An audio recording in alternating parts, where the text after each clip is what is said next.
Hello MSc students, MSc third semester students. उम्मीद करता हूँ सभी लोग ठीक होंगे। आज जो टॉपिक है आपका प्रॉक्सिमिटी एंड ओरिएंटेशन इफ़ेक्ट, बहुत इम्पोर्टेंट टॉपिक है एग्ज़ाम के हिसाब से भी और बायो ऑर्गेनिक केमिस्ट्री के हिसाब से भी। तो प्रॉक्सिमिटी एंड ओरिएंटेशन इफ़ेक्ट, अब प्रॉक्सिमिटी को हम पहले समझते हैं। प्रॉक्सिमिटी हो या फिर ओरिएंटेशन हो, तो दोनों ही आपस में एक तरह से कोरिलेट होते हैं। प्रॉक्सिमिटी का मतलब क्या होता है? क्वेश्चन आपका जो है प्रॉक्सिमिटी का मतलब क्या होता है। अब प्रॉक्सिमिटी को हम सिंपली अगर लें ना, तो वो आपका क्या है, क्लोजनेस है। अब क्लोजनेस यहाँ पे ऑर्गेनिक में किसके हिसाब से है, बायो ऑर्गेनिक केमिस्ट्री में दो फंक्शनल ग्रुप के बीच में जो प्रॉक्सिमिटी होगी उसके कारण क्या क्या हो सकता है। जब आपका जो रिएक्शन करने वाले जो फंक्शनल ग्रुप्स हैं, क्योंकि जो रिएक्टिविटी होती है वो फंक्शनल ग्रुप पर डिपेंडेंट होती है। तो प्रॉक्सिमिटी में आपका जो क्लोजनेस होगी वो किन्हीं दो फंक्शनल ग्रुप के बीच में होगी, और जो फंक्शनल ग्रुप हैं अगर वो आपस में एक दूसरे के नज़दीक आएंगे तो उनके बीच में जो रिएक्टिविटी इंक्रीज होगी, वो उसके कारण आपका मतलब रिएक्टिविटी इंक्रीज होगी का कहने का मतलब है कि जो रेट ऑफ रिएक्शन है वो बढ़ जाएगा। अगर दो फंक्शनल ग्रुप हमें पता है कि अगर डिस्टेंस में हो तो वो आपका क्या होगा, उनके बीच में जो रिएक्टिविटी होगी वो कम होगी, या फिर ये कहेंगे कि रेट ऑफ रिएक्शन उनके लिए कम होगा। ऐसा ही कुछ ओरिएंटेशन है।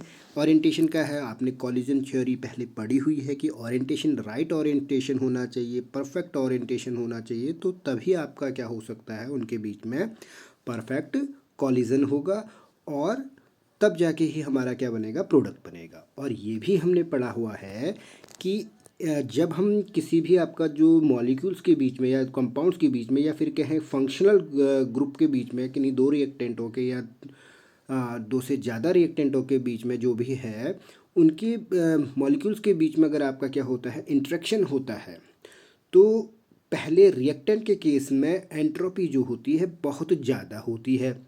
तो वो एंट्रोपी इसके केस में आपका जब प्रॉक्सिमिटी इफेक्ट होता है तो वो एंट्रोपी जो होती है वो कम हो जाती है। इसको हम समझते हुए लेके चलते हैं। जैसे आपका यहाँ पे कुछ इसमें पॉइंट्स हैं प्रॉक्सिमिटी एंड ओरिएंटेशन इफेक्ट में। दिस, जैसे प्रॉक्सिमिटी एंड ओरिएंटेशन इफेक्ट है वो क्या करता है, this increases the rate of the reaction as enzyme substrate interaction align reactive chemical groups and hold them close together. This reduces the entropy of the reactants and thus makes reactions such as ligations या कहें addition reaction more favorable. There is a reduction in the overall loss of entropy when two reactants become a single product. तो इसको हम अगर हम समझते हैं तो जैसे यहाँ पे आपका दिया हुआ तो ये रैंडमनेस आपका है। इस फिगर में अगर हम देखते हैं जहाँ पे नो कैटलिस्ट लिखा हुआ है तो स्लो है, तो ये आपका रैंडमनेस आपका यहाँ पे दिखा रखी है, एंट्रोपी ज़्यादा है। और जब कैटलिस्ट आपका इसमें यूज़ होता है जैसे एंजाइम कैटलिस्ट है, तो ये आपका क्या हो गया, रैंडमनेस लॉस होते चलेगी, यानी कि आपका एंट्रोपी में लॉस हुआ कैटलिस्ट की प्रेजेंस में। तो यही आपका क्या है, कैटलिस्ट के साथ क्लोज प्रॉक्सिमिटी को हम यहाँ पे दिखा रहे हैं कि कैटलिस्ट के साथ जैसे जैसे क्लोज प्रॉक्सिमिटी होगी तो फंक्शनल ग्रुप एक दूसरे के नज़दीक आएंगे, या नज़दीक आएंगे तो एंट्रोपी क्या होते चली जाएगी, रिड्यूस होते चली जाएगी। लॉस ऑफ एंट्रोपी वाली बात है, when two reactions become a single product. तो ये जो लास्ट सेंटेंस है इसका, this effect is analogous to an effective increase in concentration of the reagents.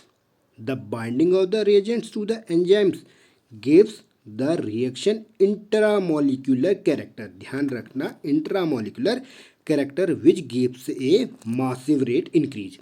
मतलब इंटरमोलिकुलर और इंट्रामोलिकुलर में से जो प्रॉक्सिमिटी इफेक्ट है वो इंट्रामोलिकुलर के लिए ज़्यादा आपका फेवरेबल कंडीशन है कि प्रॉक्सिमिटी आपका कहाँ होगी, क्लोजनेस ज़्यादा किस में होगी, इंट्रामोलिकुलर रिएक्शंस में होंगी। कैसे होंगी इसको हम इसके बाद देखेंगे।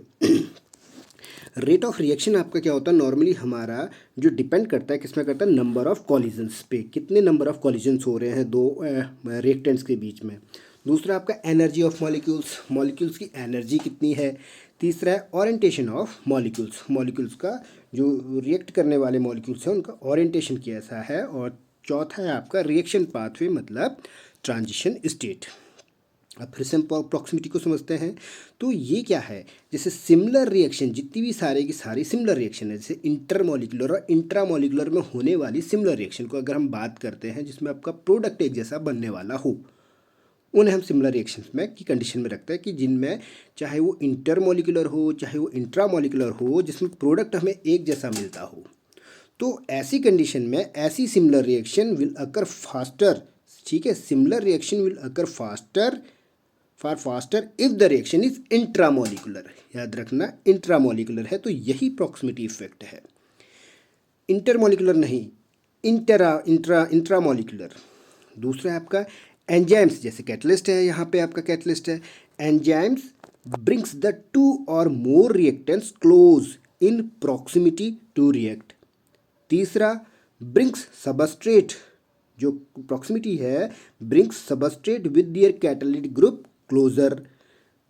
चौथा है इलेक्ट्रोस्टैटिक कैटालिसिस, इलेक्ट्रोस्टैटिक कैटालिसिस है तो उसमें क्या है, transition state stabilizing the charge distribution around the active sites, guide polar substrate toward their binding sites.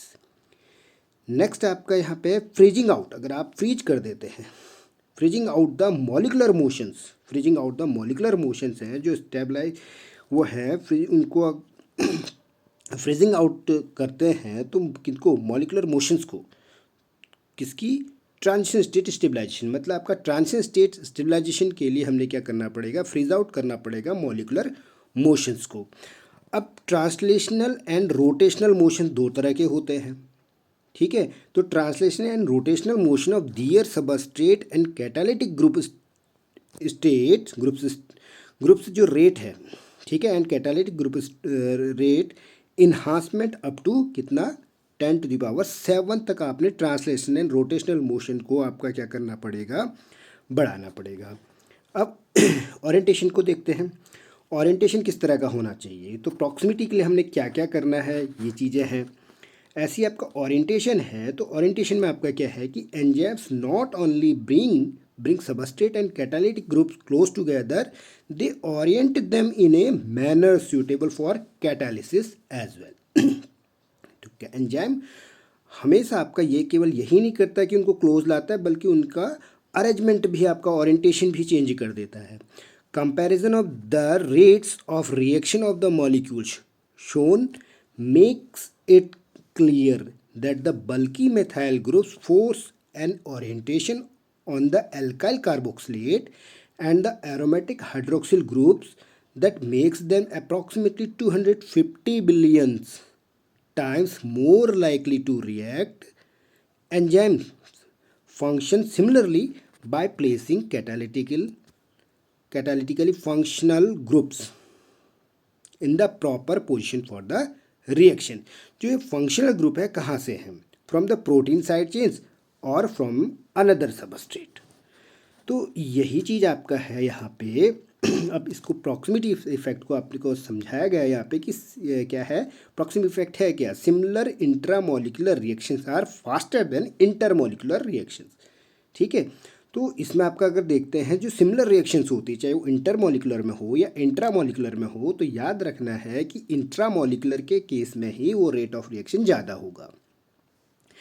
क्यों, क्योंकि प्रॉक्सिमिटी उसमें क्या होगी, इंट्रामॉलिक्यूलर के केस में प्रॉक्सिमिटी आपका क्या होगी और भी कम होगी, क्लोजनेस आपकी क्या होगी और भी ज़्यादा होगी। आपस में क्या होंगे, क्लोज होंगे दो फंक्शनल रिएक्टिव फंक्शनल ग्रुप किसी भी एक रिएक्टेंट में, किसी भी एक ही रिएक्टेंट में। जैसे यहाँ पे आपका इंटरमॉलिक्यूलर है तो इंटरमॉलिक्यूलर में क्या होता है, रिएक्शन होती है बिटवीन टू मॉलिक्यूल्स। तो इमाइडाजोल है और पैरानाइट्रोफिनाइल एसीटेट है, दो अलग अलग डिफरेंट कंपाउंड हैं, मतलब दो अलग अलग डिफरेंट यूनिट्स हैं। तो यहाँ पे आपका क्या है कि जो आपका SN2 एडिशन हो रहा है कार्बोनिल पे, यहाँ पे आपका जो एडिशन रिएक्शन हो रही है, न्यूक्लियोफिलिक एडिशन रिएक्शन हो रही है, तो इसके केस में आपका जो बनता है प्रोडक्ट एन एसेटाइल इमाइडाजोलिनियम जोलियम, ठीक है, एन एसेटाइल इमाइडाजोलियम बनता है। और दूसरा आपका यहाँ पे क्या हो गया, पैरानाइट्रोफिनोलेट। अब यही रिएक्शन आपका है कि प्रोडक्ट आपका दोनों में यहाँ पे आपका क्या है, लगभग आपका देखो पैरानाइट्रोफिनोलेट दोनों जगह आपका बना हुआ है।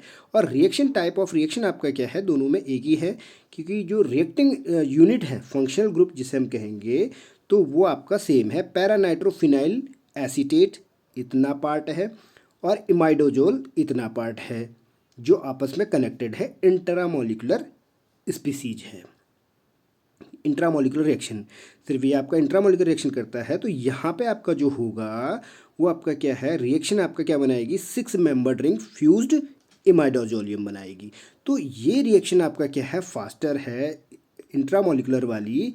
इसमें लिखा हुआ है कि इंट्रामोलिकुलर रेट वो आपका क्या है, जो इंट्रामोलिकुलर का जो रेट है 24 टाइम्स क्या है, ग्रेटर देन इंटरमोलिकुलर रेट से। तो ये चीज़ें ऐसे ही दूसरा एग्जांपल भी आपका देखा, intermolecular bimolecular reaction of imidazole with paranitrophenyl acetate.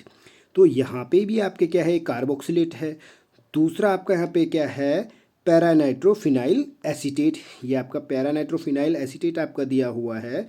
तो इसके केस में भी आपका वही SN2 रिएक्शन है। तो यहाँ पे इसका रेट जो पावर है 10⁻⁻6 दी हुई है, 4 × 10⁻⁻6 में है, याद रखना 10⁻⁻6 में है। और इसमें आपका क्या है, अगर इसको हम कंबाइन कर दें, यहाँ पे इंट्रामोलिकुलर रिएक्टेंट बना दें, स्पीसीज बना दें, तो उसमें आपका क्या होता है कि फिर से ठीक है साइक्लिक कंपाउंड बनेगा। तो ये आपका क्या है, इसके लिए जो इंट्रामोलिकुलर जो रिएक्शन हो रही है उसमें आपका कितना हो रहा है, 0.8 पर सेकेंड, 0.8 पर सेकेंड। और यहाँ पे आपका इसका क्या है, 10⁻⁻6। तो कौन ज़्यादा है, इंट्रामोलिकुलर। तो प्रॉक्सिमिटी में क्या होता है, प्रॉक्सिमिटी इफेक्ट में जो सिमिलर रिएक्शंस होती है, तो उसके केस में इंटर और इंट्रा में से इंट्रामोलिकुलर का रेट ऑफ रिएक्शन ज़्यादा होता है compare to intermolecular rate of reaction से। अब ओरिएंटेशन इफेक्ट को समझना है तो वो क्या होगा, तो steric crowding and rate enhancement. Steric crowding कर दीजिए तो प्रॉक्सिमिटी और ज़्यादा क्या होगी, कम होगी। प्रॉक्सिमिटी क्या हो जाएगी, और ज़्यादा बढ़ जाएगी, मतलब क्लोजनेस और ज़्यादा बढ़ जाएगी। तो प्रॉक्सिमिटी इफेक्ट का, प्रॉक्सिमिटी का मतलब क्लोजनेस, तो क्लोजनेस और ज़्यादा हो जाएगी दो रिएक्टिव ग्रुप के बीच में। तो आपके यहाँ पे क्या है, स्टेरिक क्राउडिंग का मतलब है कि रेट इन्हांसमेंट होगा ही होगा। ओरिएंटेशन इफेक्ट क्या है, steric over crowding and rate enhancement. जबकि प्रॉक्सिमिटी इफेक्ट क्या है, क्लोजनेस एंड रेट इन्हांसमेंट। ये हम कह सकते हैं closeness of two functional group, reactive functional group, and rate enhancement कह सकते हैं सिंपल फॉर्म में। तो यहाँ पे इंट्रामोलिकुलर का ही एग्जांपल दिया हुआ है। तो ओवर क्राउडिंग क्या आपका यहाँ पे इंट्रामोलिकुलर का दिया है, H2O आपका रिलीज हुआ, तो 5.9 × 10⁻⁻6 है। अब ओवर क्राउडिंग कर दीजिए, यह मतलब यहाँ पे आपका क्या कर दिया है कि एक तरह से इसमें मिथाइल, मिथाइल और मिथाइल, तो ये आपका मिथाइल के कंपाउंड तो वही था, फंक्शनल ग्रुप वही था, लेकिन बस आपका यहाँ पे मिथाइल इंसर्ट कर दिया गया है, मिथाइल एक्स्ट्रा मिथाइल ग्रुप आपका इंसर्ट कर दिए, तो इससे क्या हो गया, ओवर क्राउडिंग हो गई। वही रिएक्शन आपका स्टेरिक और क्राउडिंग हो गई। तो यहाँ पे रेट ऑफ रिएक्शन इसका क्या हो गया, बढ़ गया। तो सिंपल सी बात है, प्रॉक्सिमिटी इफेक्ट के लिए closeness of two functional group and rate enhancement. कैसे, इंट्रामोलिकुलर कर दीजिए रिएक्शन को तो रेट इन्हांसमेंट हो जाएगा। दूसरा इंट्रामोलिकुलर रेट ही है, और उसमें आपका, और अगर आपका रेट बढ़ाना है तो उसमें क्या कर दीजिए, ओवर क्राउडिंग कर दीजिए, मिथाइल ग्रुप इंसर्ट कर दीजिए, तो वो आपका क्या होगा, रेट उसका फिर से क्या होगा, बढ़ जाएगा। ठीक है, तो ये आपका प्रॉक्सिमिटी इफेक्ट है, इसको आपने समझ लेना है। ठीक है, थैंक यू।